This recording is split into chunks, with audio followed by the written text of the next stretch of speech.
Bad headline after bad headline. We got flooding, fires, an oil spill, pandemic. It feels like the world's going from bad to worse and everything's on fire. You were made for adventure, and we can guide you. That seems to be the general view right now, that the world is on fire, that things are going from bad to worse and worse and worse, that this is as broken and as horrible as the world ever has been. Is that true? No. Let's take a quick walk back through history. A lot of people who look like me like to talk about 50 years ago when our nation was great and everything was good, back in the 1950s when America had morals and values. Is that true? Well, not if you weren't white. Then you couldn't drink out of the same fountain. You couldn't go to the same restaurants. Those weren't the good old days. It was just a different kind of broken. Rewind 50 years before that. America had just come out of World War I, in which the world had lost 40 million people to war and jumped straight into the Spanish flu, which killed 17 million people across the world. Talk about a bad pandemic. It's not worse now than it used to be. It's just still broken.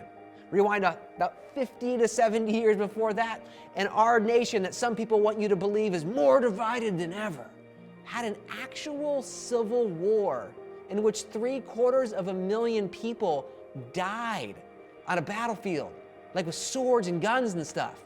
It was bad.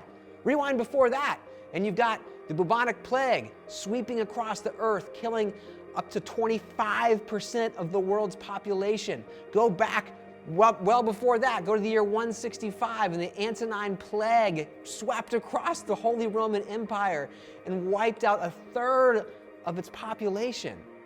Go even further back. A lot of people like to talk about the early church, back when things were good and everything was pure. No, read the New Testament. The church was broken then, it's broken now. The world is broken. Jesus predicted this. It's a fact he wants us to embrace. In John 16:33, he made a promise. He said, in this world, you will have trouble. You will. We're not supposed to be surprised by it. We're not supposed to be shocked by it. And here's the kicker. We're not supposed to be obsessed with it. We're not supposed to be so focused on it and reading every headline that it consumes our entire view. If that's you, it's time to get a new perspective.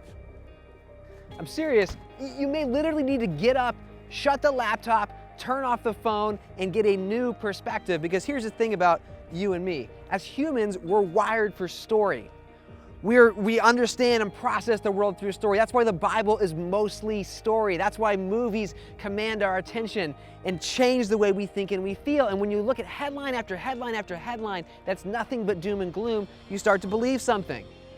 That the story is and always will be doom and gloom. And when you do that, you disagree with God.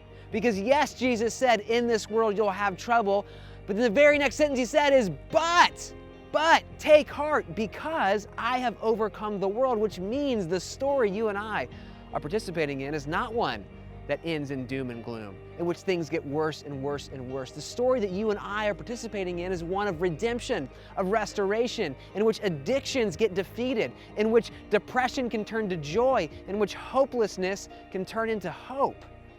There's a different story that God wants you to stare at, and here's the thing, you have to take it. Jesus doesn't just say, passively sit by like everybody else and get heart. He says, take heart. Well, how do you do that? It starts with not losing the heart you have. In 2 Corinthians, Paul, one of the main writers of the New Testament, said this, therefore, we do not lose heart.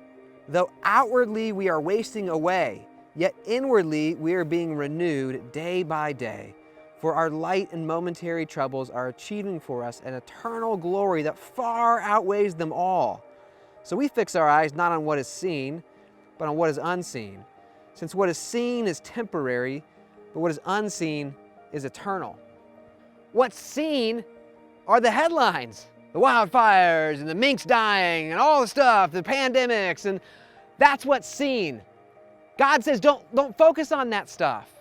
Yes, it's there, but it's light and it's momentary compared to the eternal change and redemption that God's working inside of you.